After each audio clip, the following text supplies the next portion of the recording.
so much, everyone, for coming out. So this is our third town hall. That's kind of amazing. 3 years. And so you guys visit us on our website and our email address. And then if you want to make contributions, we've got Venmo and PayPal and the old-fashioned cash bars in the back. So thank you so much for your contributions. We've got a great agenda today. We've got Jenkins from City of Oakland. We've got Isaac Harris from OPD. We have Nate from Intervention Group. We might have the safest event in the city right now. We're going to get started just because we have a lot to talk about. So Kevin Jenkins, come on up.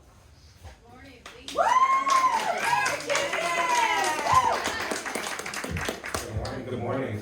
Excuse my attire, I literally just hopped off of a plane. So I'm not going to give a huge resume about Kevin. He's come every time we ask him, and he's come to more events with other neighborhoods, and so thank you so much for just being just a huge ambassador for us. So thank you so much.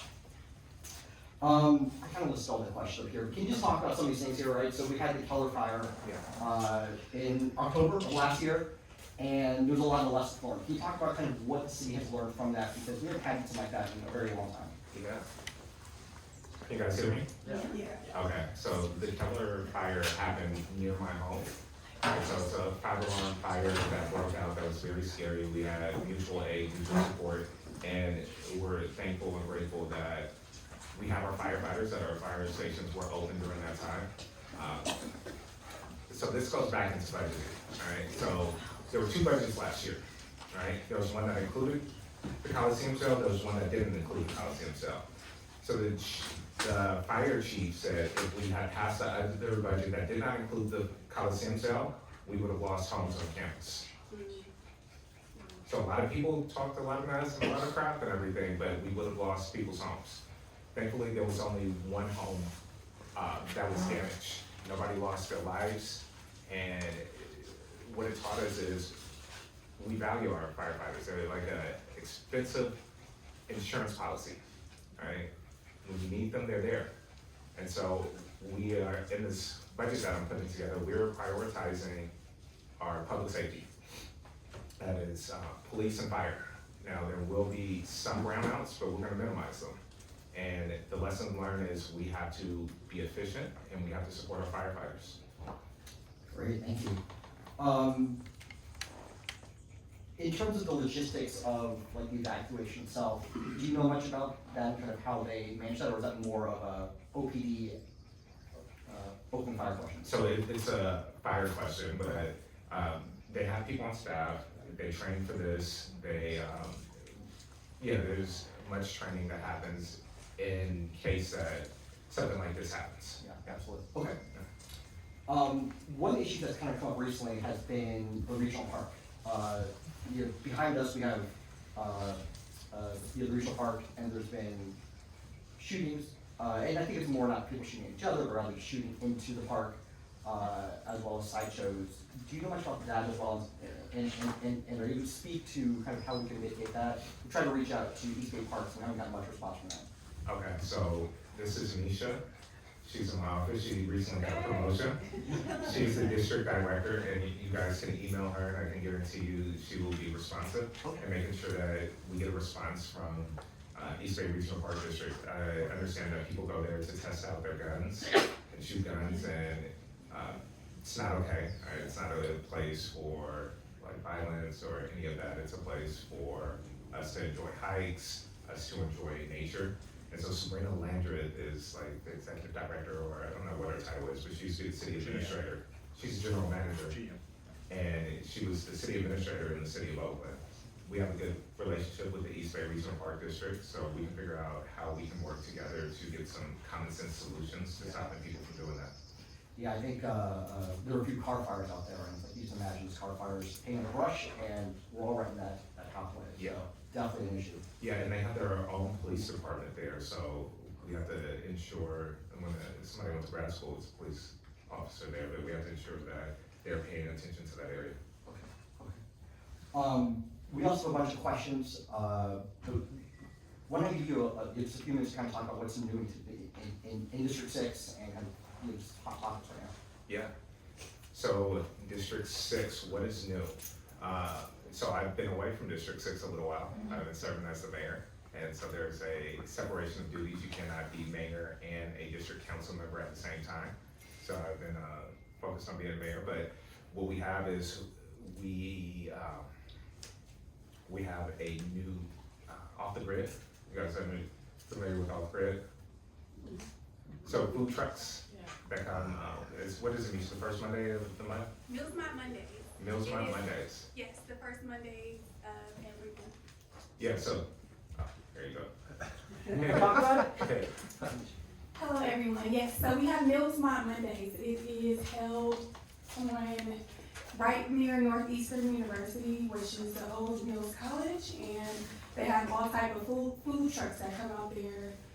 They're trying to pretty much build up the business district in that area. So it's like Seminary in MacArthur. They have a church parking lot and they fill it up with all these food trucks, and it's actually been building a community in the area and a lot of like traffic. So the college students come out, and as well as all of like the neighborhood. So people from all over have been talking about it. Even throughout the office, in other council offices, this is like a big thing, this Meals Mart Monday. Aside from Meals Mart Monday, what else is going on in District 6? We are currently having a new bus route going. They're trying to change because the pandemic has changed a lot of things within the community. I mean, businesses and things have changed, as we all know. Our lives have changed since the pandemic. So because of that, the traffic has changed and the bus routes have changed down. So we're going to be getting a new bus route in District 6, kind of, I believe it's on MacArthur. So it wasn't really affect you all up here, but down further down in District 6. Outside of that, we are actually, the mayor is partnering with the District 6 office. I don't know how that is a thing, but the District 6 office, along with the mayor's office, District 7, and at large, we're putting together an event. It will be actually next Saturday. It's the Easter Carnival. So this is an annual event. Councilmember Mayor Jenkins actually puts on, and it's a community event, so it's free for everybody. It's bringing all the Oakland together, not just District 6, the entire Oakland. So it's going to be carnival games, jumpers. They're going to have light performances, food. There'll be food. There'll also be entertainment and games and game trucks and things like that. So it's going to be a really, really big Easter egg kind of course. Like you can't have an Easter party or an Easter carnival without Easter egg hunt. So there will be Giveaway. and also there'll be a bike giveaway. So it's going to be a huge community event. This is like our big activation, our first activation of the year for District 6. So we're encouraging all of our constituents, all of our neighbors, entire Oakland. We're encouraging everybody to come out there. Let's see what else. So We'll be at Gold's. High Street and MacArthur, the Walgreens closed. There's a certain grocery store that's interested in that property, and so we are trying to work something out. Yeah, something that people would like very much. So those are the highlights. Perfect. Thank you, Misha. All right. Let's get to some of the harder questions. I know that last year, and since you've been in office, your thing's always been about quality of life. Talk to us about how that's improving in Oakland, what you're doing, what the city's doing to improve that quality of life overall. Yeah, so last year homicides were down 30%, and in them being down 30%, every time there's a homicide, there's police overtime. It draws like almost every police working to that scene, right? And so with homicides going down, it frees up our police to do other things. Across the board, crime is down, but that's a statistic, right? And it being a statistic, if you're a victim of crime, you're not gonna feel that crime is down, right? So I've actually been leaving stuff in my car downtown Oakland. My windows have still been there. So it's a better feeling. 2023 was a pretty tough year for Oakland, and 2024, I don't think we can go any lower than a recalled, indicted mayor and the crime wave that we saw. the illegal dumping is still a big challenge, right? And I spoke with our new district attorney, and she is committed to prosecuting those that are illegally dumping. But when she got in there, the environmental unit was disbanded, right? So it's going to take her some time to build that unit back up, but it is absolutely her commitment. I went to Long Beach, I was just in Long Beach, and I was like, where's all the graffiti at? There's no graffiti here. We definitely have to work on the graffiti as well. I talked with Caltrans, we just had a meeting last week, and I said, we have to get to a point where we're prosecuting people that are doing graffiti. Bert's in my office, he's my chief of staff in the mayor's office, and we were driving by City Hall and saw some kids tagging, and I started yelling out of my window. All right, this is our city, we need to clean, we need to keep it clean, we need to keep it beautiful. So if we keep working at the crime, we keep working at the cleanliness, I think we can get to those basic services. Okay. Yeah. Wonderful. That's actually the next question, to talk about illegal dumping. You understand that the city's doing what they can do. Are there some things that you specifically can do about illegal dumping? Me specifically? Yeah. Can you go clean up afterwards? Yeah. So, but like, you know, are there certain policies that you're trying to put in place that are helping that process? Because we also have a lot towards your skyline and. Yeah. So it's a three-armed approach, and the district attorney has to be a part of that, right? If people aren't getting prosecuted, they're going to continue illegally dumping. I've actually gotten out of my car and gotten in arguments with people who are illegally dumping and told them to pick it back up. I just don't think, I don't see how people think that it's okay. So as a city attorney, can we put people that are accused of illegally dumping on billboards? They told me that I cannot do it, right? But if there was a community-based organization that worked with the billboard companies who we have a good relationship with, maybe it might be different, right? We have to get to a place where we're publicly shaming as well as prosecuting these people. And so I'm working very closely with the district attorney, and if any community-based organizations need the numbers to the billboard companies, I will give it to them. Okay. Yeah. Another question from the audience, which is, what is your plan to increase police force to the ratios of other Bay Area cities? Yeah. So we have a staffing study right now, and the staffing study, can you guys guess how many police we have and how many we need? We have 680, is that what we have, Okay. 660? 650, yeah, that's correct. And then, What do we need, or we? 680. yeah, and then what do we need? 880. I thought that was a number. Like a relay. I agree with you. We gotta, so the staffing study is gonna come out and say that we need about 800, right? But we need more than 800. We're not gonna be able to hire 800, not because of the budget, but just because people aren't getting into the industry like they used to. I am putting the budget together now, and I am prioritizing public safety and making sure that we are on a pathway to get to 700, right? That's gonna take a number of years because you get a class, let's say you get a class of 30, right? You might graduate 20, and in that year you might have 20 retirements, right? So it's a balancing act of having enough academies, having the budget to get to where we need to be. Could I just interject something? I don't know how viable it is, but you might wanna look to the community college district and see if they can, you know, they always talk with their vocab about partnering with communities and industry, and maybe that could be, it'd either really help or it'd be a nightmare of bureaucracy, but you could look into that. Yeah, For all the community colleges. Mary does have a pretty good cadet program that we've worked well with in the past. Oh, good. Yeah. Oakland's failing budget, you mentioned you are in favor of opening a casino. And so all studies indicate casinos do more harm than good, and in fact cost more than the community funds they generate. What makes you think this would be different in Oakland? So let me say this right now. Oakland is not on the pathway to bankruptcy. That is a lie. That is built in campaigning and everything. Oakland is nowhere near bankruptcy. That's just not true. Bankruptcy means a certain thing. If you spend a penny over what you have, you are bankrupt. Oakland has healthy reserves, 7.5%. We have a structural deficit, not unlike any major city in California. Sacramento, San Francisco, San Diego, LA, all have structural deficits. This is not an Oakland problem. This is a systemic problem that is coming out of the pandemic. So anyone that tells you that Oakland is going bankrupt is a lie. It's just not true. Yeah, casino would be amazing. The arguments against casinos are they're going to bring crime. Crime's already here.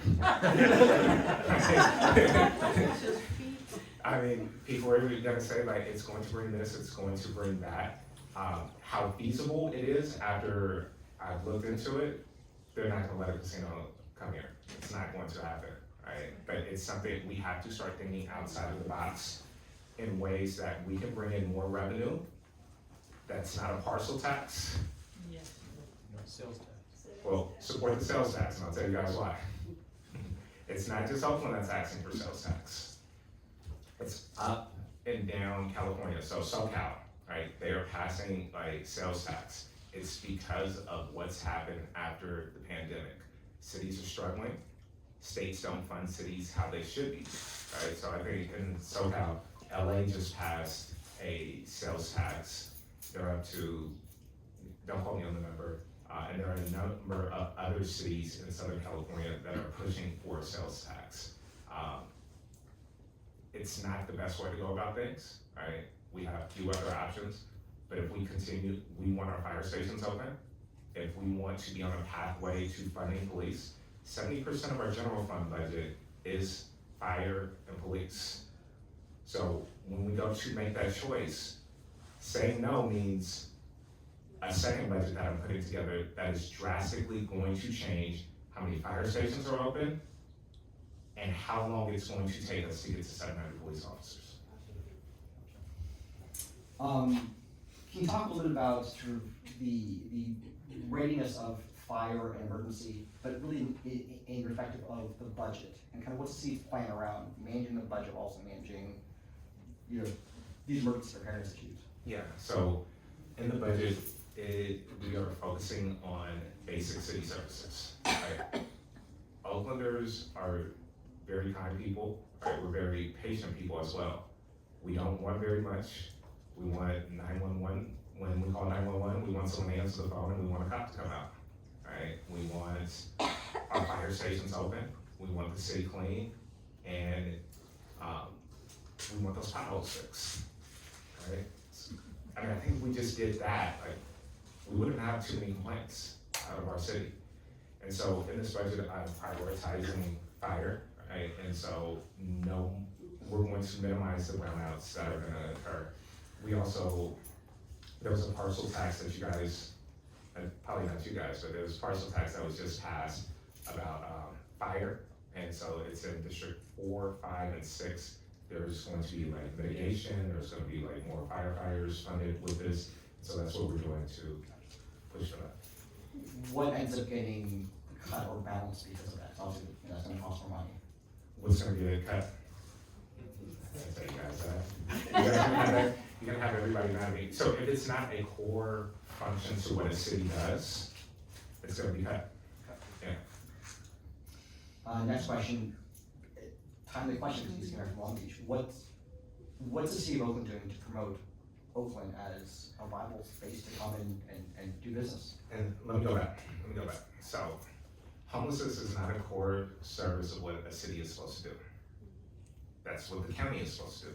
The county is in charge of the health, safety, and welfare of the people and the indigent population. The City of Oakland has started spending general fund money on homelessness services. So my chief of staff, Bird, and I have gone to the county trying to get an MOU drafted up. This is what you are supposed to do. This is what we are supposed to do. They have $3 billion in reserves, and they can afford to do their job. But the question that you just asked. Yeah, so what's being done by the city to promote the city and just make us look good internationally and locally and bring business here? Yeah, so Oakland has a big branding issue. I was in the shuttle today with the Southwest crew, and they're like, oh, we gotta go to Oakland. Oakland's a beautiful place, right? Oakland has, we were just ranked in the top restaurant destinations. The Grand Lake Theater was named one of the 21 coolest theaters in America. So there are wonderful things going on. We just don't do a good job of promoting and branding what our city is really about. I think Denver's got a hold of branding our city, and they branded it as a place where it is crime ridden, it is all these negative things, but that's not necessarily the Oakland that we know. And so Councilmember Houston that just came on in District 7 has been very intent on the city hiring somebody to do branding. And I've been pushing the city's communications teams to push out good stories, right? So have you guys been, what's that street? High Street by the Home Depot, have you guys been by there lately? Yes. Oh my God. Yes. Lately? Have you guys seen it? Has it changed? Somebody cleared it up. You guys drive by there. Yeah, so it doesn't look like a third world anymore, right? Before, you guys don't know what I'm talking about, like there were like so many, there was some cabinet shop there, it just wasn't becoming of a United States city. And so it's cleared up. And so we have to promote these things. We have to promote that we are cleaning up and we are doing it with compassion. Those that want shelter will get shelter. But this is no place for you to live. We're not going to have our city as a dirty, filthy place. Also, the All-Star game was out here. San Francisco Chronicle wrote an article about how Oakland won All-Star Weekend. We have the AKA Commission out here, right? Sorority, thousands of people downtown.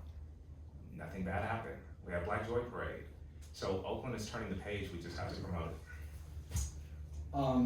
This might be more of an OPD question, I actually asked it to our OPD representative, but why can't police spend more time on, in the area, taking cars, really being a presence? And so maybe you can talk about that, or maybe that's the OPD question that you want to defer. So I'll say this, it's important, and I'll have me send you guys who your captain is. It's important to know your captain, to have a relationship with your captain, because you can ask your captain, hey, we've been seeing an uptick in strange vehicles around here. Can you send somebody over here to write reports, just so that there's a presence over here? Or can you make sure that we haven't seen a police officer in a few days? Can you make sure somebody is driving by? So, how does that? How about a few weeks? Yeah. Which year? So, Misha will definitely email you guys who your captain is, and I will have a talk with them and say, like, you guys haven't seen the police this year. And the last kind of question that was sent in was, we as a neighborhood are working really hard to keep our properties clean, grass is cut low. What's the City of Oakland doing? Because it seems like they kind of do it once and then it grows back, and so is there kind of more of a constant maintenance program when it comes to that? Yeah, in driving up here, I saw the grass, and I was like, I know I'm gonna get this question. So I'm gonna text the director when I get in the car, and I'm gonna ask him to have the crews come over here and clean it up. I will give you guys a timeline on that. But yeah, that is not okay. If it wasn't so large, I'd do it myself. Yeah. But I will have them take care of that. Okay. Yeah, it's an embarrassment for me. And I think along with that, right, it's not just, hey, they need a call from you, but that it's constantly part of their plan, right? Yeah, so there's not enough maintenance teams out there, right? And so we have to consistently stay on them and make sure that they are getting to this. I mean, it's all over Oakland that I'm seeing that, like, it's getting out of hand, but I will definitely text Joshua when I give him the car and ask him to have that taken care of. Perfect. We are right on time. We have 10 minutes for questions from the audience, so who's got questions? I'm gonna work this way, okay?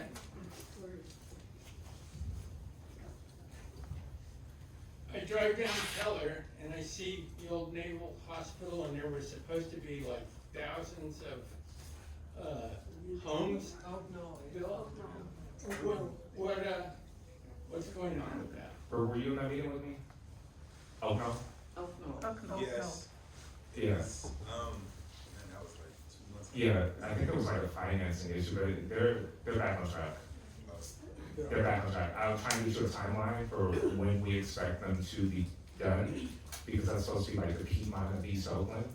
I'm serious, no, it's gonna be like Piedmont of East Oakland. And so I'll get you a timeline on when they're scheduled to finish, but Isn't that gonna generate tax money and of course. stuff?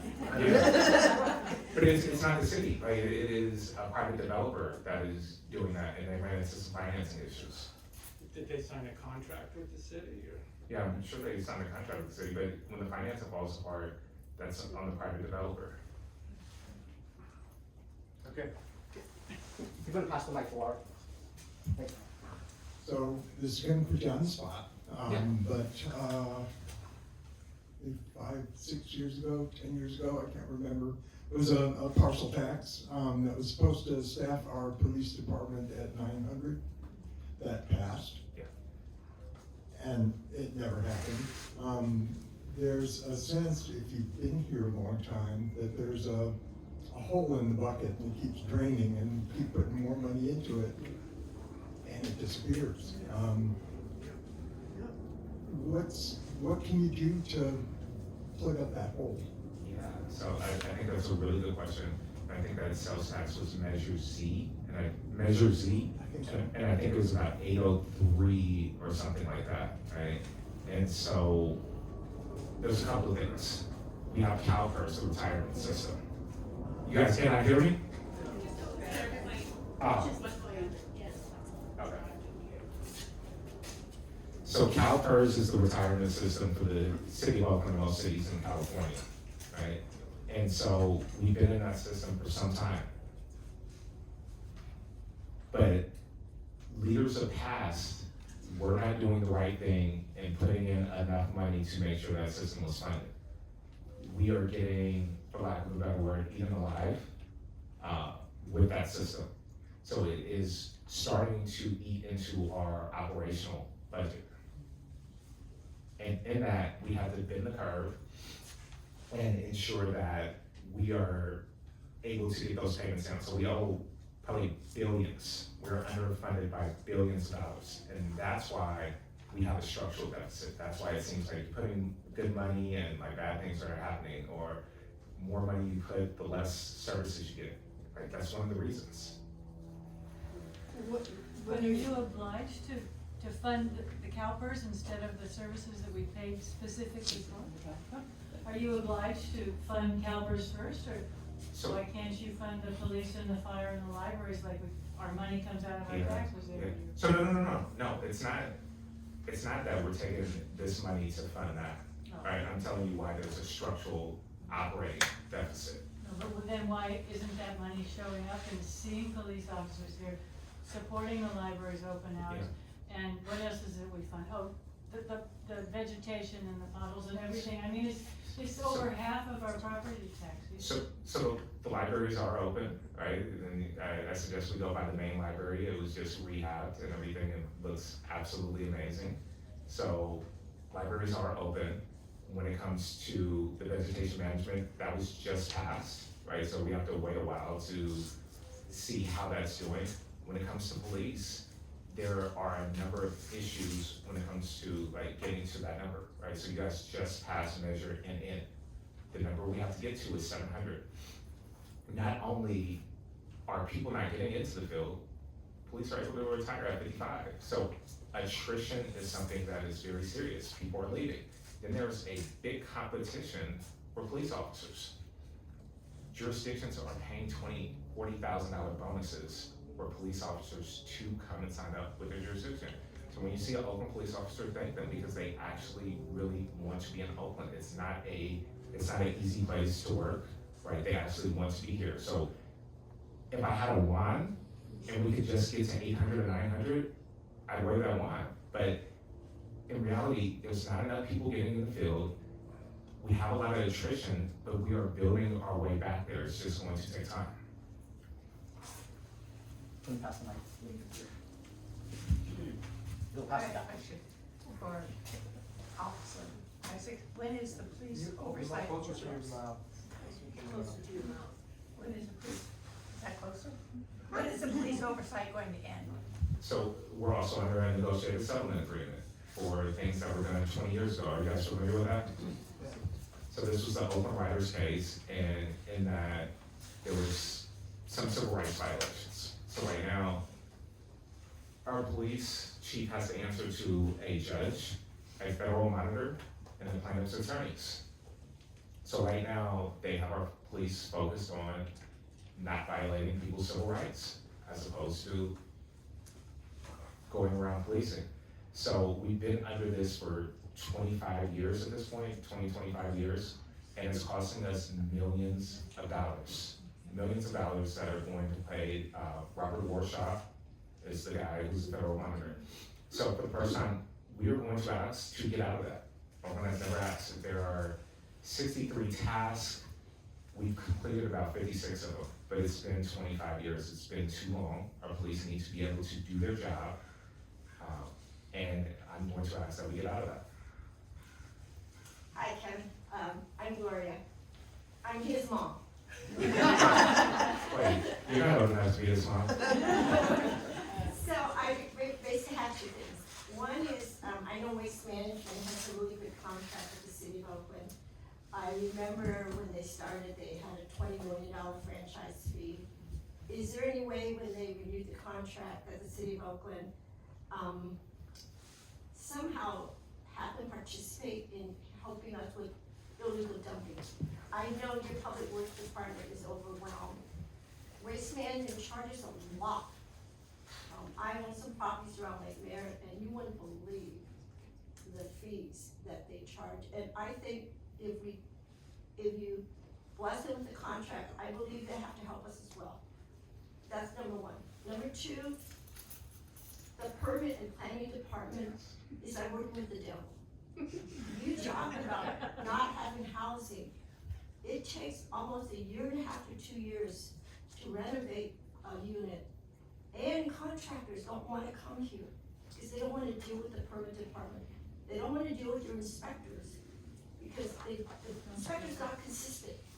You have a different inspector, one comes, he changes or she changes the mind, you have to redo it again, you have to pay inspection fee, you have to pay a delay fee.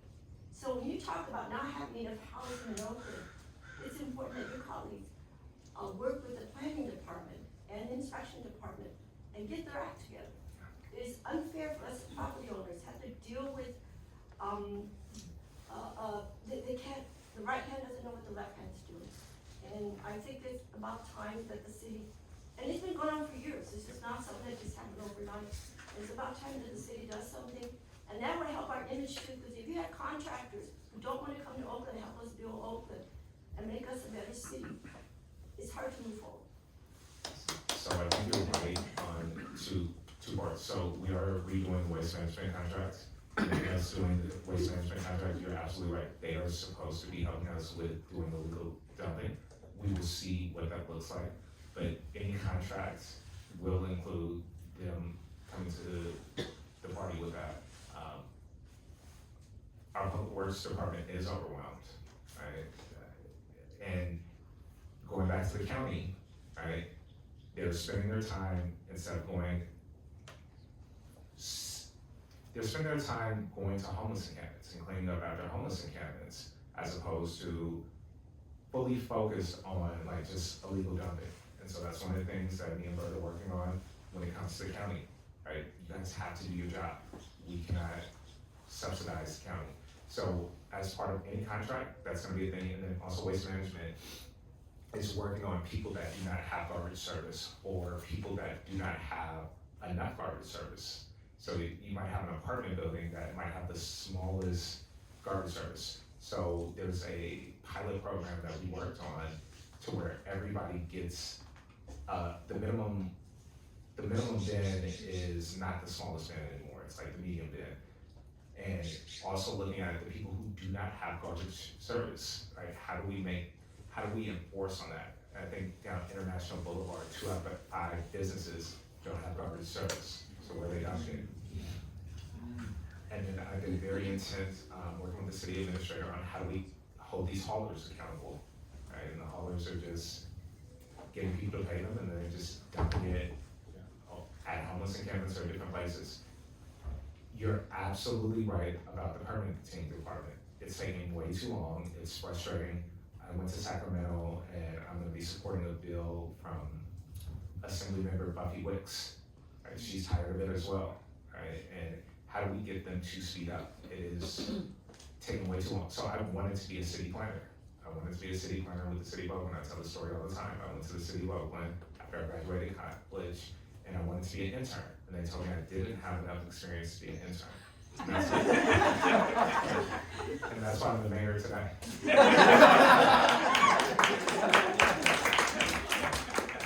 We got time for one last question. Yeah, hi, Mayor Jenkins. I'm Lane. I haven't met you yet, but thank you so much for coming out here. I really wanted to just kind of, as a person who maybe represents a different demographic with different priorities, wanted to kind of offer, like, it would be interesting. I heard about your 3-arm approach to the dumping, for instance. It would be interesting to hear about the community response. So what we can be doing for access to resources. I know one of our neighbors mentioned the contract having more accessibility for folks who have the large pickup. Maybe it's too expensive. I would love to hear about something other than, while I love our prosecutors and our law enforcement, what kinds of community-based approaches we're offering. And I know you can't necessarily talk about that today, but in the future when you do visit, I would love to hear more about those kinds of things. And I think it might draw more of some of our neighbors who are interested in those issues as well. So I 100% agree with you on the community-based approach for most things. For most things, right? And community-based could look like neighborhood pickups. But I'm at the point where I do not believe people are illegally dumping on accident. I do not believe that people are illegally dumping because it's a resource issue. I think people are taking advantage of the system. I just came from Long Beach, same problem. Just came from Los Angeles has the problem. There's a statewide illegal dumping conference. And it's an annual one, right? There should not be an annual illegal dumping, right? I think people know that they're doing wrong. So if you still ain't to write with, I don't really care, right? A crime of poverty is something that deserves a community response. A crime of opportunity, right, like illegal dumping, I think that's a challenge. And take this from somebody. My mom, when I was growing up, we lived in a house.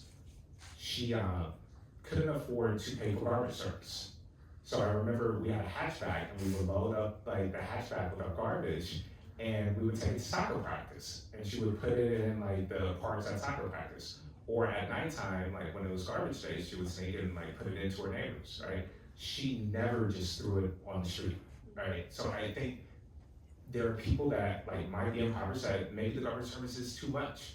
But I think for the large majority of folks, it's a crime of opportunity and they know they can get away with it. Yeah, thank you so much. That's just an example, but I'm so grateful for the thorough response. Yeah. There's also a community cleanup for Earth Day on 19th. Yeah.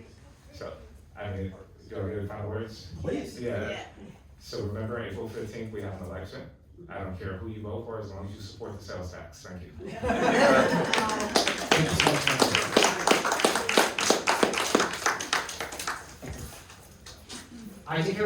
Isaac Harris from OPD, come on up. Thank you, Peggy.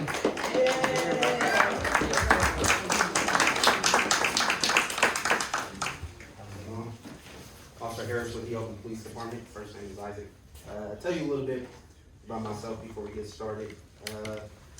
Been here with the City of Oakland for about 13 years. I was a cadet for about 3.5 years. Graduated the academy in 2016, so I've been sworn for about 9+ years. Graduated from Skyline, grew up in West Oakland, been in Oakland all my life since recently I bought a house in the City of Oakland. So familiar with the area, went to Montclair. So yeah, it's a little bit about myself. I'm glad I'm here. I'm filling in for Officer Gaskin, Kyle Gaskin, who's usually your CRO officer, but he couldn't make it in today. So hopefully I can answer your guys' questions. How long have you been with the CRO program? I just recently came back, so I've been with the CRO program total for about a year, on and off. All right, so we have some hard questions for you. All right. Can you tell us about the international economic policy and tariff negotiations and I'm kidding, man. You lost me right when you get here. So some of the same questions that we gave Kevin Jenkins, can you talk about kind of OPD's response to the Keller fire and really how they're organizing evacuations? I know that we have some issues around traffic up on Skyline because people who are using Google Maps, Waze, since the freeway got cut off, they were diverting traffic up our way, which just made it worse for us. So can you talk a bit about that? Yeah, as far as evacuation of the city of Oakland Police Department, we usually assist with traffic control. We usually assist with OFD setting up traffic posts to help evacuations. We won't necessarily do evacuations unless OFD access to assist them with. And then we try to get a command post where we have all agencies in the that's helping out at that command post to help with either evacuations or helping relay information. It's really allocated, the work is really allocated to the patrol level. And so our main focus is just making sure that there's no ingress coming into the danger areas when we're trying to evacuate, and make sure there's a clear path egress for citizens in the area and also our fire and police services. So. Do you know if kind of the plan that they've created previously and now with the Keller fire has kind of changed, knowing that there's kind of these digital ways that people are getting in and Yeah, it's a little, I know that usually the command usually goes over plans. They debrief based off past incidents that we have and usually go over future plans. We haven't had any like specific training on future evacuations. However, it totally is a priority for us whenever we do have major fires. And I worked during the time when we had the ghost ship fire. That was a big learning point for us on how to establish a perimeter and make sure that we have the proper ingress and egress, so we're not slowing down services for fire or paramedics yet. talk to us about sort of Oakland's crime and also crime area. What's changing? What's new? What are the things you're noticing? We have had an uptick in shootings recently, further out east. It's not surprising. Usually when it starts to heat up in our city, unfortunately, we start to see an uptick in shootings. Usually when schools are let out, we start to see an uptick in shootings. The good thing though is we have had a good success rate in custodies, finding out, getting hard evidence, and the turnaround rate of getting people in custody has been very quick. And we have seen uptick in the DA charging cases as well. So I do see a change specifically in the charging process. Usually repeated offenders who we might have arrested in the past might be out within a few weeks after maybe hypothetically doing a shooting or so. We're seeing them actually get time, so that's a good thing. We have been doing a lot of plainclothes surveillance. So we have a lot of new systems that the Oakland Police Department has been able to get approved for. We have training that's going out periodically throughout the city. For instance, ankle monitoring, people who are individuals who are on probation or parole. We are now have access to their ankle monitoring to see where they're at, and it pings and updates every minute. That helps us with shootings in the area. We can literally draw a circle in the area and see if this individual has been in the area, sort of give us leads. I'm not sure if you're familiar with our flock system. We have about 220 plus cameras that have been getting implemented throughout the city within the last year and a half, 2 years. And we have seen a tremendous success rate in recovering of suspects, firearms, carjackings, based off of these license plate readers. So our flock system is pretty much cameras that are set up within our city and our freeways on the 580, 880 access. There were mainly being used by other cities and CHP, but what it does is when a crime takes place, if there's leads on the car, even with or without the license plate, just a description, we're able to type that in the system, and the flock camera picks up on the last location where that car has been, and we're usually able to get ahead of them and apprehend suspects because of that. So it's been a huge resource of ours that has been working good for us as well. So. You know, as a resident city, I think we all have this impression that like Oakland police just like it's whack-a-mole. They're always just chasing after the last kind of fire, if you will. Right. Do you feel like that recently that's changed, those tides have changed, where now you actually capture these criminals and we're not just sort of trying to put out the fire in that instance? Absolutely. And it goes to really, training and reminding our officers at the patrol level with great preliminary investigations, because these shootings, we get these shootings and these systems, help us out. But at the end of the day, relying on our citizens to help us and then doing great preliminary work for our investigators to do follow-ups. We're seeing an outcome for sure on suspects being apprehended because of the hard work ahead of, the apprehension and having that hard evidence. Gotcha. Okay. Tell us about how CHP's presence has affected OPD's ability to do. Oh yes, CHP has helped us tremendously. If you don't know the Oakland Police Department, we have a lot of policies in place where we can't pursue specific people, individuals, or for specific crimes. Just to let you know, what we can pursue is violent felony crimes, anything usually dealing with a firearm. And so our policies are a lot more strict than other agencies and what the state allows us to do. So having CHP around, for sure, they are able to tap into our channels, listen to our radio, assist us with chases that we necessarily can't pursue, and also with their air support. I know for most of my career, I work dog watch, which is between 9 p.m. and 8 a.m. in the morning, and a lot of resources we don't have at night, such as helicopters. And so during the day, CHP with their helicopter resources, I mean, once a helicopter is pretty much on you, it's pretty much a done deal. So I know, having them in the air and having their ground units assisting us has been a tremendous resource.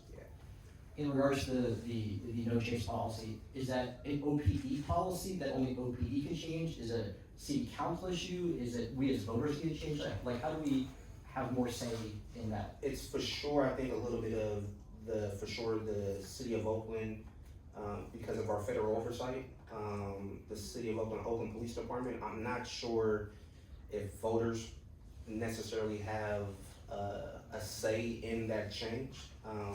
I think it's based off just the culture of Oakland, and just honestly risk or award over risk, risk over award. So not risking the public safety to apprehend suspects over a common crime such as stolen vehicles. I think the city just doesn't look at it as being, because it's a property crime and not a life-threatening crime, they don't look at it as being something worth chasing or pursuing. But I think it's more, I know that a lot of our policies are right now in the process of being looked over and rewritten, such as our pursuit policy. I know that because there's been an uptick in auto burglaries with like bipping at the gas stations and stuff like that, and criminals knowing our policy and how they can flee from us without any chase. I think there's going to be soon a policy allowing us to chase a little bit more. So, and that's been in the talks within the last like 2 or 3 months. So It needs to come faster. yeah, I know. Can you talk a little about how budget cuts affect OPD? Yeah. Like I said, I just came back from being on patrol to a community resource officer. I know that it's only like 3 of us now that are taking on the community meetings and and such forth. At first, when I was here, when I first got over, it's like 8 of us. So a lot of, like Mr. Kevin Jenkins was talking about, a lot of officers are leaving. Our attrition rate is super low right now, and we have officers, we're just in that niche right now, where a lot of officers are available to retire. We don't have the same output when we have people applying. And so, with that being said, patrol is the main priority in the Oakland Police Department. It's the, response to service, calls for service, such as when you call 911. That's the main, responsibility for the Oakland Police Department. So a lot of assignments such as my CRO are getting sort of collapsed and focused back on patrol. And so that has an effect on response time and also attending meetings and getting to know the real issues within the community and meeting our NC chairs and so forth. But yeah. Okay. Any kind of news or important topics that you think are relevant to share with us today? I know that there's a lot of policy changes coming. One of the big things I heard is being able to tow trailers off of the street.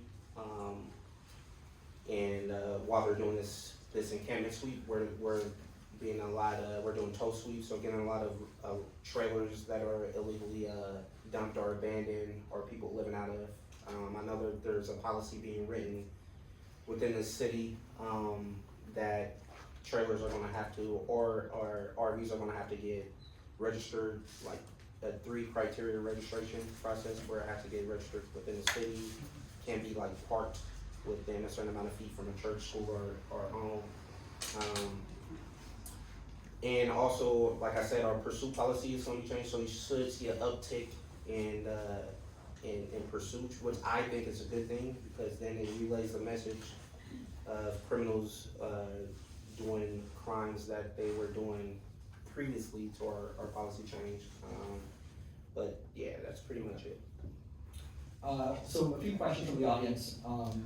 First off, the same question we asked Kevin Jenkins, which is, can't police either ticket more cars, be more of a presence, because obviously that presence then deters crime No, as for well. sure. And so, is it just not in OPD's capacity? Is it not in what they kind of what they have time for, or is it a lack of priority that we're putting on that? It's a policy issue.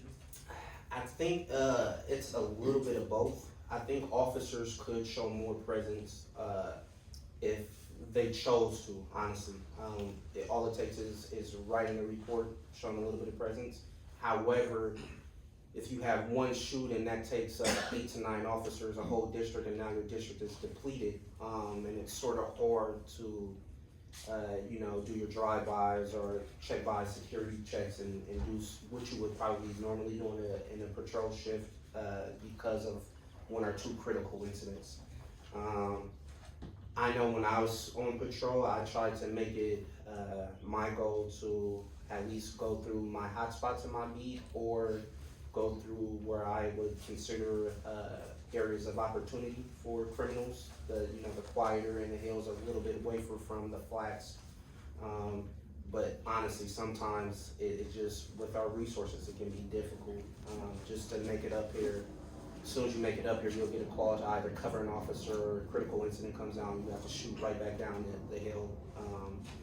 But I know officers do try. I hear security checks come out a lot. I know they do try, depending on shift and day, can be a little bit tougher than others.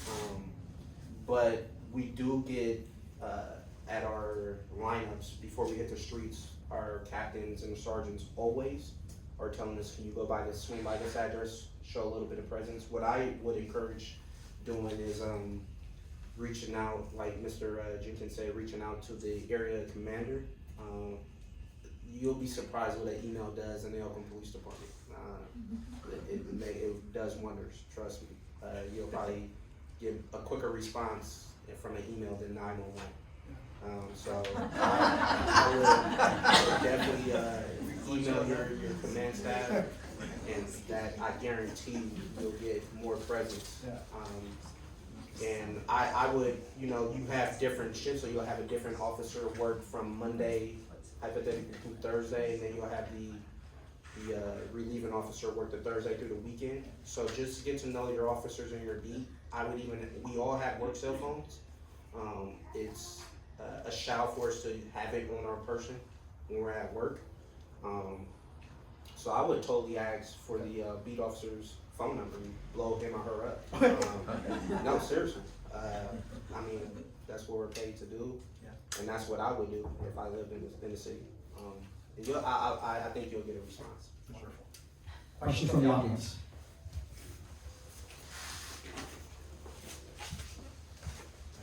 I wanted to ask two things. I want to go back to the pursuit policy. Yes, sir. So that just seems to be in a perpetual state of stall. Especially with getting a memo from the governor saying, look, Oakland, you gotta get your priorities in order. Right. And I'm concerned he's gonna pull CHP if he hasn't already done it. Right. But how do you, I mean, you have enough time on the force. Right. How do you feel about that? What would you like to see? And the feeling of the other officers about the pursuit policy? Right. And that question one. Two is, our police chief just came out and said, there's a perpetual feeling of, fear is the only word I can come up with right now, but I don't know if that's the right word, amongst the officers, that there's so many eyes on you. Everybody is just looking to wait for you to make a mistake, step out of line, and then you're gonna be in front of a police review board and your career could be on the line. Right. How do all the officers feel about that? What's their feeling about that state of mind in the city right now? I can tell you, the morale in the department has gone up, but it was down for a while. Especially because officers feel like they can't do their job. And we feel like our hands a lot of times are tied behind our backs. I've been on, like I said, for almost 10 years, and even in that amount of time, the first 3 or 4 years when I first came on, we're allowed to do a lot more than what we are now. What I could say is officers in the past have been a lot fearful of losing their career than actually enforcing the law, because they feel like if they enforce the law, they might get in trouble for being proactive or doing their job. And that has negatively affected how we perform our jobs, obviously. And you can sort of see it in the uptick of crime. What I can say is you do have a lot of officers, despite how strict our policies are and what we're allowed to do, you still have officers who go out there and perform and do what they have to do to protect and serve. And if consequences come from that, then they deal with it. But in addition to that, I also have to say that our supervisors have been a lot more lenient on pursuing felony crimes and suspects, even if it meets that threshold of what we can and can't. Chase, we have had an uptick in pursuits. At first it was like, I'm not sure, we had a pursuit policy, and then they went to, had to get permission to go over 50 miles per hour. We have our lineup trainings where we're getting pre-authorized to pursue. So we're getting encouraged to pursue vehicles, but you still have officers still, a little bit antsy on actually pursuing, because they might think of any repercussions that might happen if they get in trouble or mess up during a pursuit or whatever the case may be. But yeah, I hope I answered your question as best as I can. I know our chief did speak a little bit of how he felt, and he's coming from Texas, so he's seen a lot of different enforcement in his days, and it's a lot different in Texas than obviously in California. It is. But what I like about our chief, he's realistic and he's fair, and he's not afraid to speak up for us. He sees the department for what it is. and he's trying his hardest to, you know, change it, so. Any other questions from the audience? All right, I think we're good. Thank you guys. Thank you so much.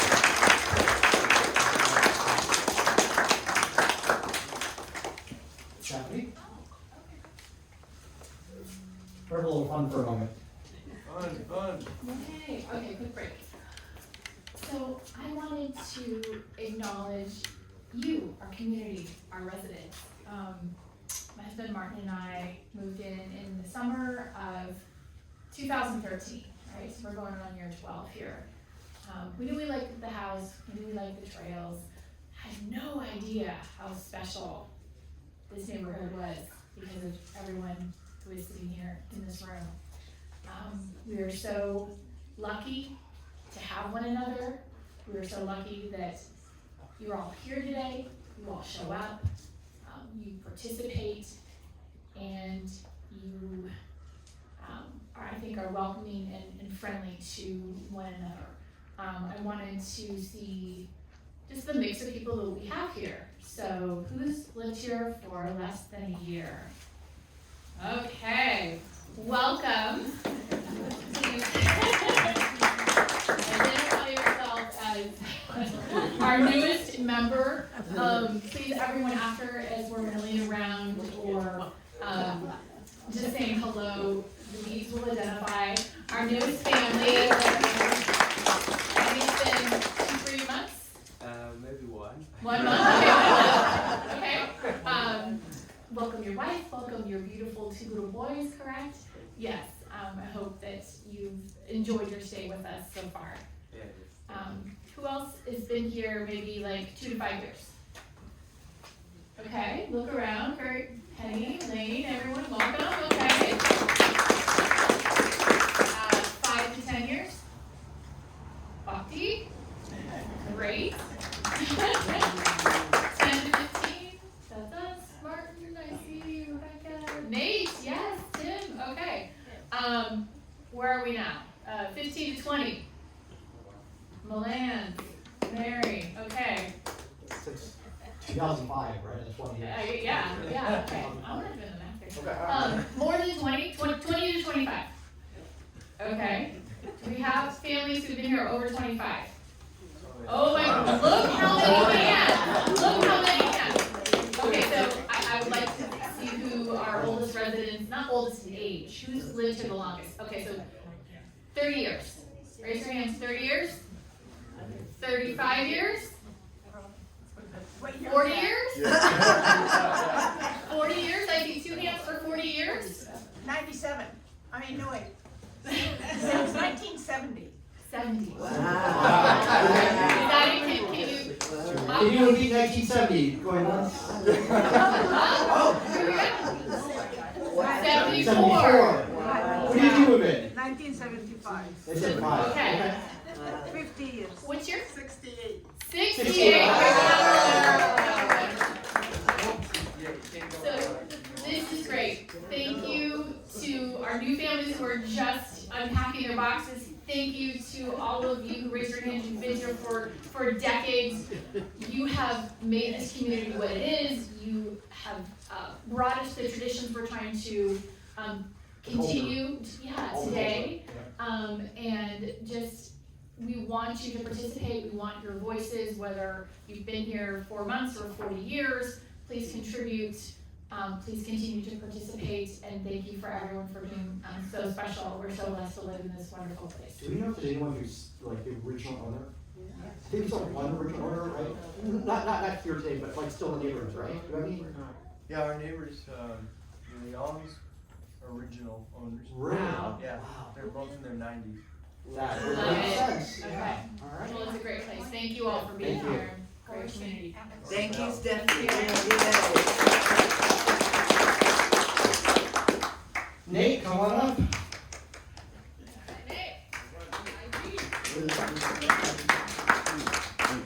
Thank you so much. So everyone knows Nate. Nate is the general manager of Intervention Group. Intervention Group has been here 10 years? Longer? About 10 years, right? October 1st, 2013. Yeah. Yeah, so more than 12 years, that's a long time. He's here really to support us without a doubt. And we can prove this with statistics, let's say the word. We can prove it, that Intervention Group has decreased crime by at least 50%. So thank you for that, for being here. Let's start off with just, can you review with us what is PEIA's arrangement with Intervention Group? Essentially, what are we paying for? So, I kind of cheated here, I've listened here, but. 6 roaming patrols per day, 24-hour service, home alarm response, vacation requests. I think the roaming patrols, it's something that's going to give you some presence regardless of whatever it is, and you guys have been fantastic with helping us with the patterns and trends, right? If we see something, we put that to where we need to be able to patrol with, but just being able to have that frequency, the 24-hour service when you call dispatch, the What's Up app just gives you the ability to have eyes and ears while you're around, and I think that has been one of the most imperative things that has helped us along the times. I mean, obviously it changes from day to night to mid to here, so that's well. The home alarm response is just when your alarm is on and it activates, we are those to respond for you, to be your eyes and ears while you are away from your home, which goes into the vacation watch. Just is a situation to have another set of eyes and ears while you're away. So that is where we are right now at $50 a month. I think we raised it maybe at the beginning of the year. Probably won't raise it for another. It was 2 years ago. Yeah, okay. Well, that tells you how much I'm not making. But we probably won't raise that. And one of the reasons why we're able to be in that situation is because of the other neighborhoods that we have around. So not only is it a business thing, but we're also neighbors because I'm down on campus. That's how it all started. So it's a little bit deeper for us because it's personal. It is as well. I've been here and you guys have been great. I didn't even know this existed, right? We had a lot going on when we first started, but the relationships have been phenomenal. So.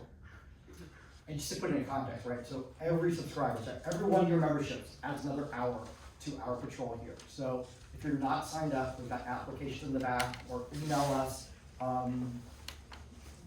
It's so important as part of our culture. We're all protecting each other, right? And so, yeah, your subscription adds 1 hour a month to our safety. And so just a few stats, right? PEIA right now, we used to be a little bit higher when crime was worse about 10 years ago. We're about 42% subscription rate. That's not that high. And if we compare this against Balmoral, so Hillcrest Highlands, which is the neighborhood right next to Scout High School, they implemented a new program. They've got a 60% subscription rate. And they're paying $100 average because they are a smaller neighborhood. So they're contributing more dollars, plus they have more people. We can kind of beat them, right? We can do better than that. We could do billboards and shame people who don't pay. I'm sorry, say that. We could do billboards. We can do billboards, right? Have all the faces that haven't paid. It's also important that we're all, you know, and it's in here, right? When you help yourself, you're helping your neighbor. When you help your neighbor, you're also helping you. And so we really got to think of this as a community effort. And so your subscription matters. Can you talk a little bit about the Balmoral neighborhood and kind of how they came to be, what's working with them, and kind of why they're being so successful? Yeah, I think that to start, you have to understand the dynamic of the neighborhoods that are around. It's a non-HOA, right? You know, so essentially, this is something that people are volunteering to see what is going to happen for a service. So for the amount of time that Parkridge has been with us, I think it's been phenomenal. We have a lot of non-homeowner HOA communities, and it's just difficult when you're grassrooting to get people coming on. But the difference between the Balmoral, I mean, we were with them obviously for a while, and they took a break. So when things happen, you tend to get, you know, an uptake that you have to do something. So I think theirs was a little bit more reactive than proactive, and I think that that leads to the success that you guys have. And once again, it's like insurance, you're gonna pay either now or later, right? You know what I mean? So I think that that's how that moves. So what they have with their one way in and one way out is a static vehicle, and the difference in that is instead of a roaming patrol, it's a per hour charge, but that vehicle stays there during that amount of time. Now, the difference that you run with is when you go to the bank, you see the guard sitting in front of the bank, that runs your money up extremely fast. So if you're looking at an economical approach to have more coverage, that's the difference where you come into the roaming to be able to see. I think when Skyline, that's trying to get it together, to have the car sitting at Handsome and Skyline, obviously we like to see the car all the time because that presence is something that works. But once again, if it's a valuable approach, they both can work. But I think that having a static vehicle and being able to see it makes everybody feel better. Absolutely. And that is the difference in the services that you guys have versus Belmore. Can you talk a little bit more about roaming versus static, right? Because I think sometimes there's confusion around, well, okay, there's a car driving around, sure, it's nice and it's economical, but it sounds like static also, that presence, those bad actors see it, right? And we as neighbors say, oh, hey, we see IG, we see the service, we see it happening. So can you talk a little bit about kind of those two different dynamics and the pros and cons of those? Yeah, so static is, like you said, you go to the bank, you see the guy there, or you drive down Skyline, you see that car there. It doesn't move for that period of time. It still roams around that small defined area, it just doesn't leave. With roaming, after you drive around, you leave. It's the biggest difference, you know. However, it's a situation where I think that you can't have roaming without the 24/7 dispatch, because if they're not in the area, that impacts the service level. So I think that those two have to go hand in hand. But that's the biggest difference is when you guys come, you'll see that car at, you know, Park Ridge, Balmoral, well, not Balmoral, but what is the middle street? Nah, right here, Park Ridge. Oh, Park Ridge, Grand. There you go, I mean, yeah, the boom one that would just be posted there and around the area, so it will give you a little bit more pop, but I think they're averaging maybe 40 hours a week. Okay. So what do you do in the time when it's not there? Gotcha. Yeah. Whereas you guys are spanning the 24-hour span. So that's how we got there. Okay. Talk to us a little about crime trends you're seeing in our area.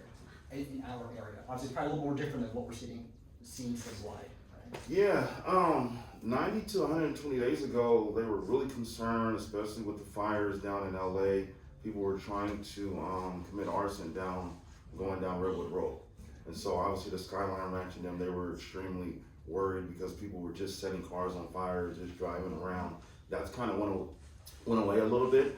Right now, what we're seeing is in the merchant areas. I think right now we're in Temescal, we're in Laurel, we're in Montclair, we're in North Shattuck, and we're in Diamond. And when it starts to pick up in the merchant areas, it then comes into the neighborhoods. So we're seeing within the past 60 days, maybe around 6 to 7 home break-ins. Now, normally home break-ins happen in the daytime between 10 and 2. These are happening a little bit later, especially in Crestmont. When people are home, it's a little bit more concerning. We don't put a lot of stuff out because, once again, it still is very quiet. So we think that those are opportunistic situations, but those are the things that we're kind of seeing. The car break-ins are constantly, you know, just guys looking for opportunities and driving around. Those haven't been as much as, you know, we've seen in the past, but essentially, if it happens to you, it's like World War III. You know, if it doesn't happen to your neighbor, it's a situation where you just feel a little bit better.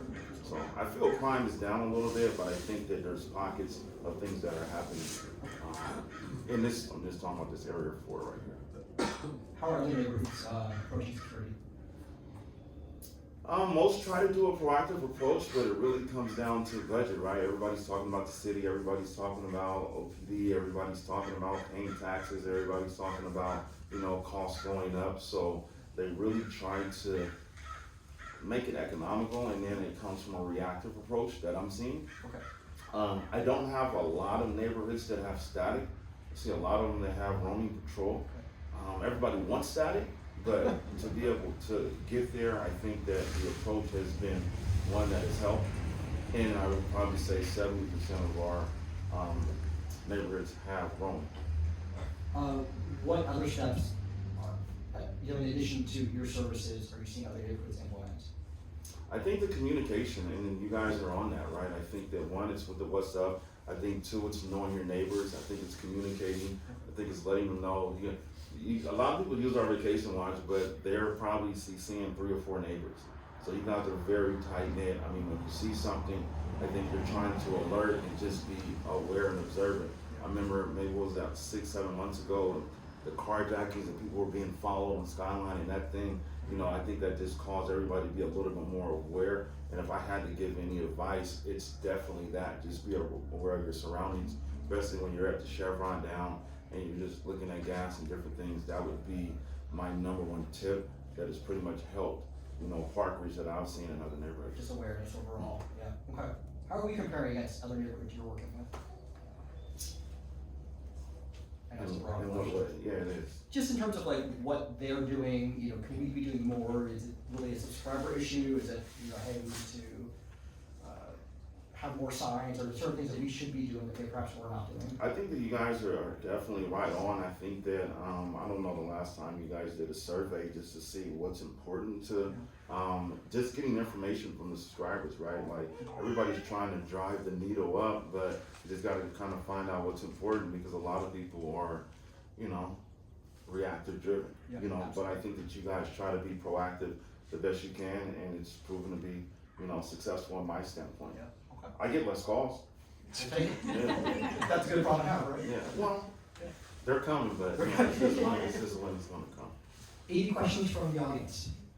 We have like 1 or 2 minutes for questions. Any questions? All right. Justin, I think, where you have Balmoral, I think the Balmoral community, has a higher participation, is the closer to the high school.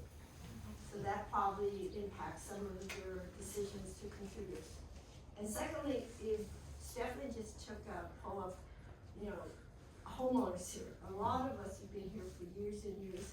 A lot of us are seniors. When you look at demographics, affordability, I mean, $50 can impact a family, a senior. So I think when we want more participation in our neighborhoods, somehow, and Justin and I, you know, we should talk about this, is how can we help our seniors as well? And they need protection too. They're the most vulnerable, actually. So I don't know what the answer is.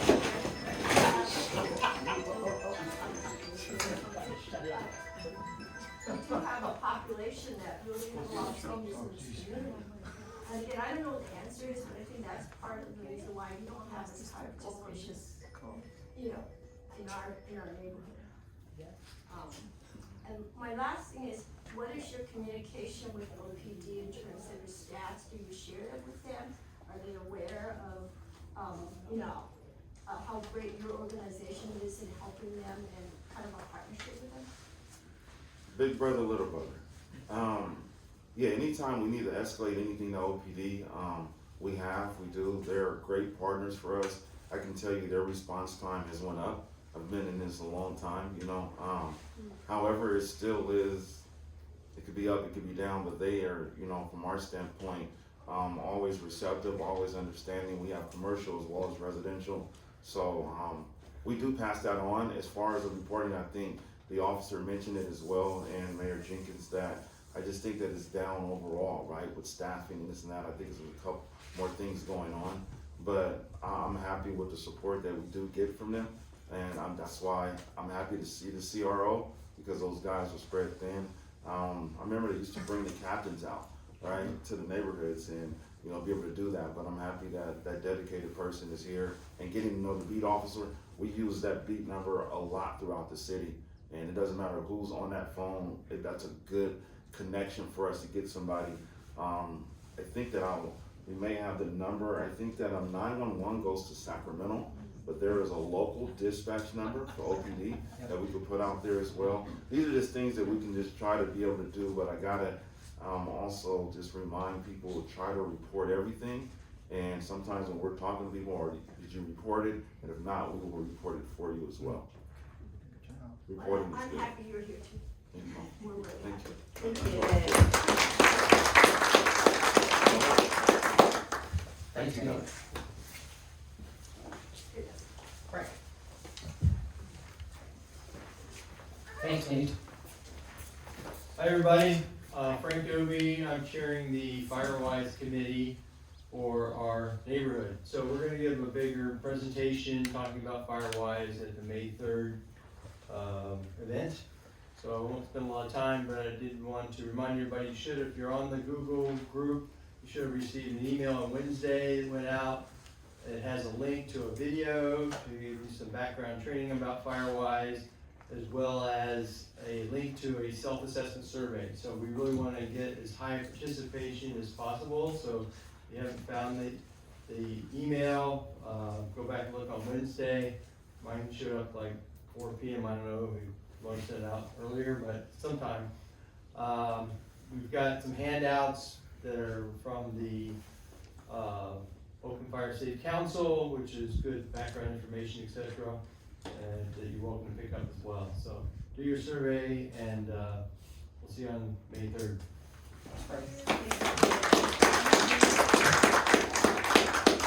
I have a few closing, I'll say closing, I've got a bunch of them to go with everybody. So, first things first is, Mark has spent a lot of time building out this website, hartfordestates.org. If you haven't been there, go check it out.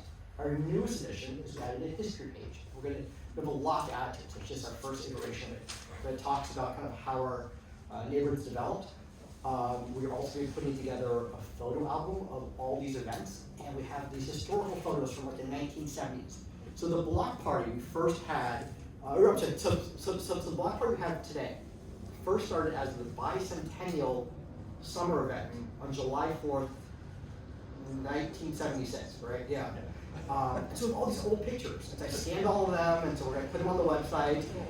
We're really, really excited about stuff like that. So go check it out. It's going to keep developing over the next year or so. YouTube. So we are filming this, and so we know that not everyone can make it because of scheduling, or sometimes because of just accessibility. They literally can't get out of their house to come here. We want to make sure this information gets to them, and so all the major events we have, we will film them and we'll put them on YouTube so you guys can go back and watch them. If you haven't noticed, and if you haven't noticed, I've done a bad job then, we've been asking for monetary contributions. And when we build these events and we build these community events, it costs money. Not a lot, but it costs us money. It costs money to buy these speakers and put on these things. And so we just ask for your kind contribution, whatever you can donate. Ideally speaking, $50 over the course of the year, $5 per event would be great. But do what you can. Whatever comes in helps us build more. So thank you so much for your contributions, and thank you for your future contributions. With that, we're able to then buy new A-frame signs. So you've seen as you come around the neighborhood, we have these A-frame signs that announce the events. And that's a little bit of a response to the fact that people don't want flyers on their doorstep. We still will hand out a few flyers, but we're trying to minimize that. Helps save the environment a little bit, and it helps remind you as you come in and out of the neighborhood. We had to pay for those to some degree, but also got some of it donated as well. But notice the new A-frame signs. I want to go over a few of the events we had in the last year. Some people don't know every event we've had, so I'm going to share with you guys what we've done. So in February, we had a donut party that happened on Brandy Rock. And what we're going to try to do as well is try to host events around the neighborhood. Everything kind of seems to either happen here or happen on the Norridge with the block parties. We're trying to move things around so that it gets exposure, right? Brook Park's always been a tough area to get people to come to, so we're trying to do more things there. We're trying to have an event on Saddlebrook and just other spots around the neighborhood. We've had our town hall. We had it last year, we're having it today, right? We're having we had a garage sale last year, and that really came from COVID, right? So if you remember, gosh, it was April 2020, we had like our yard sale.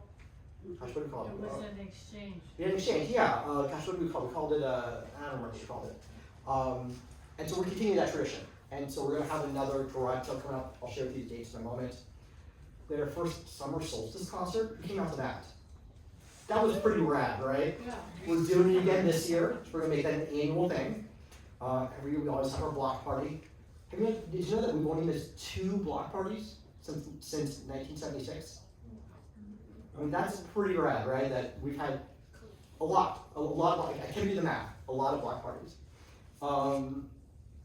We had our first merchants marketplace called a vendor fair last year. That did not go as well as we wanted to, so we're gonna rethink about how we want to do it in upcoming years. We always have our Halloween parade.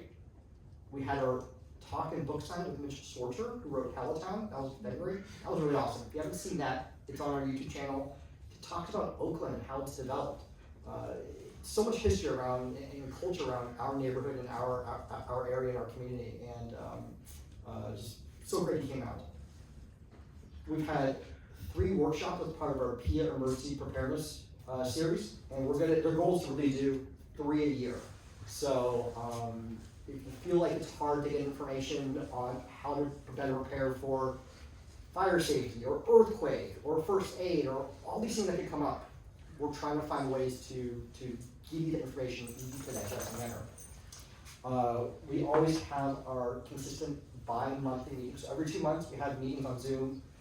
You kind of see more logistics of kind of how we make decisions, but we try to make it as transparent as possible. So please come to those. Not all of them, but come to 1 or 2 a year. And like I said, a lot of these events are on our YouTube page.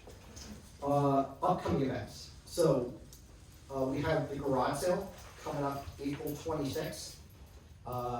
We'll announce it by email. We also have our PEIA bi-monthly meetings. We have another one in May. I don't remember the date off my head, but we've got one in May. Our PEIA Emergency Preparedness Series. Our next one is going to be May 3rd with Firewise. And we'll talk a little bit more about home hardening as well as review about communications. So you can just imagine there's an earthquake and all the cell towers go down and all our landlines go down and we don't have internet. How do we communicate? That's really important. So we'll talk a little bit about that.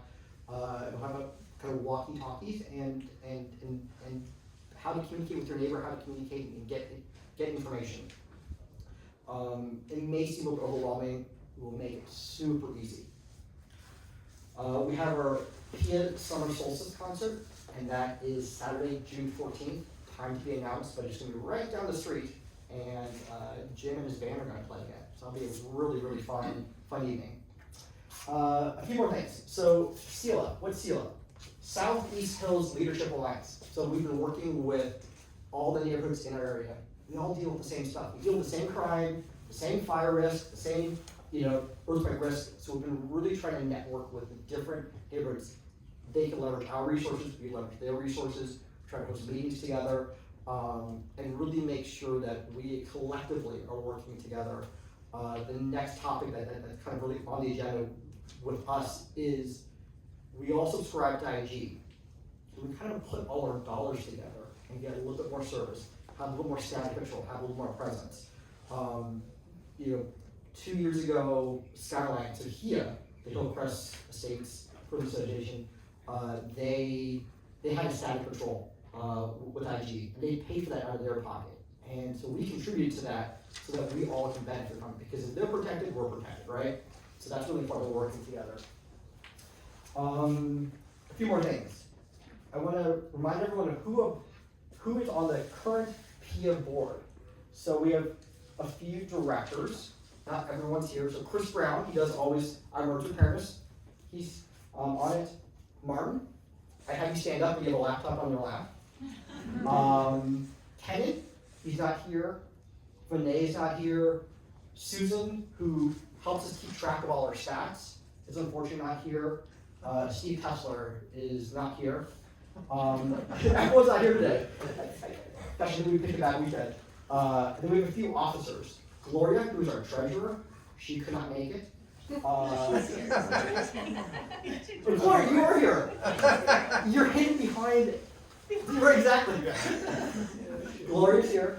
And then Stephanie, vice president in the back, and then myself. All right. Thank you for the hard work. We really appreciate everyone's. Oh, yeah. Here are all the names.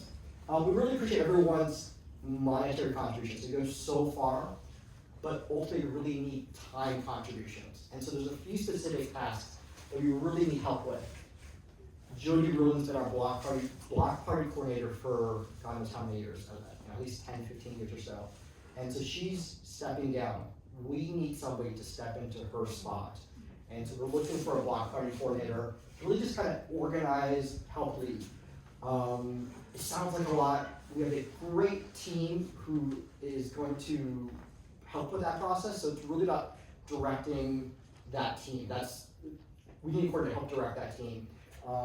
And we will be with them every step of the way to make sure that that transition's easy. But we need someone to be a really good block party coordinator. And so if you're interested, please let us know.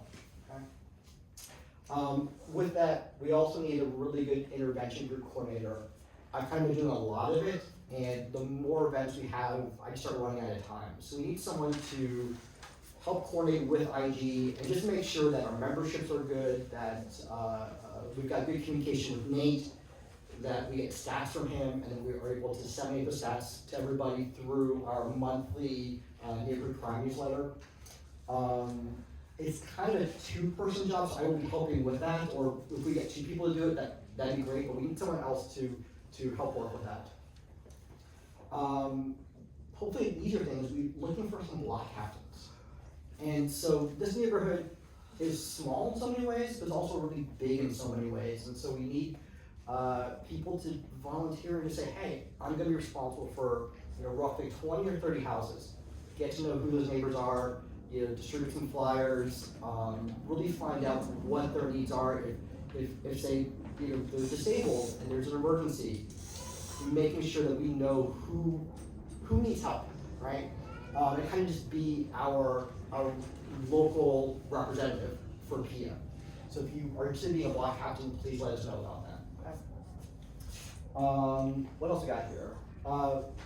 With that, we just need help with other things, right? Marketing, fundraising, emergency preparedness, and neighborhood watch. Still very important, not as important as the first 3. And then, what else we got here?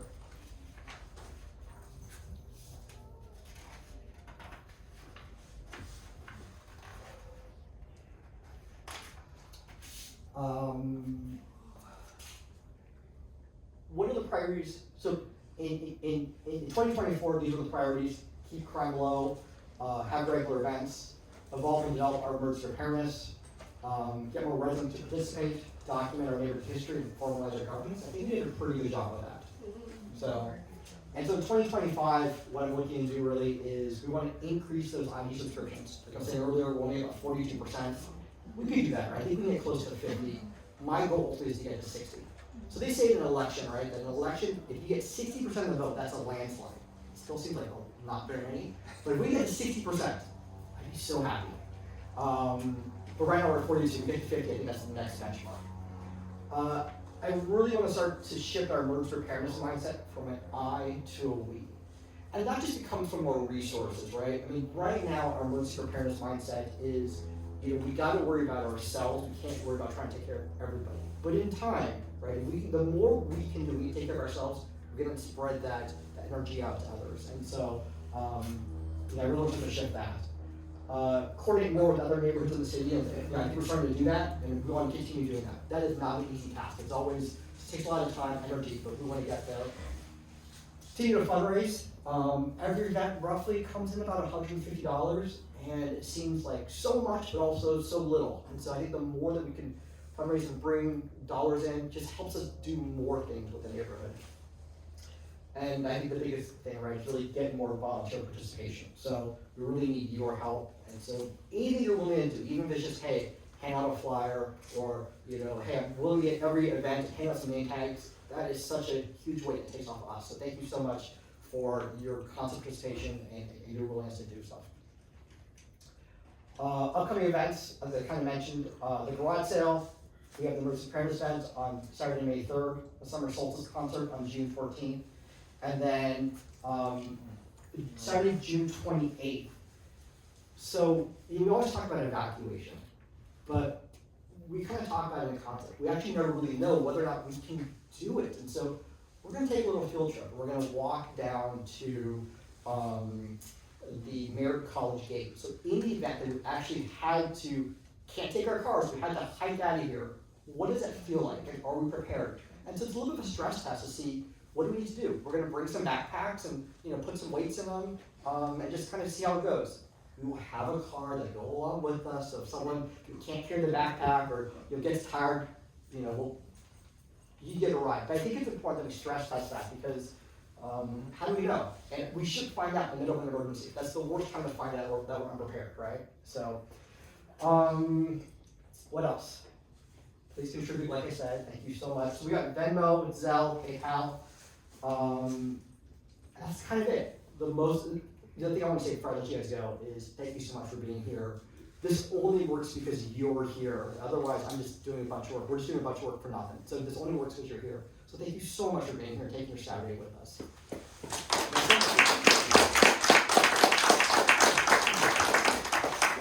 Any questions at all? Yeah, Susan, go ahead. From the bottom of my heart, I want to thank Dustin, his board, his volunteers, the leadership of PEIA. They are just superb in doing everything for our community. So thank you. Thank you. Thank you for coming. If there's any snacks,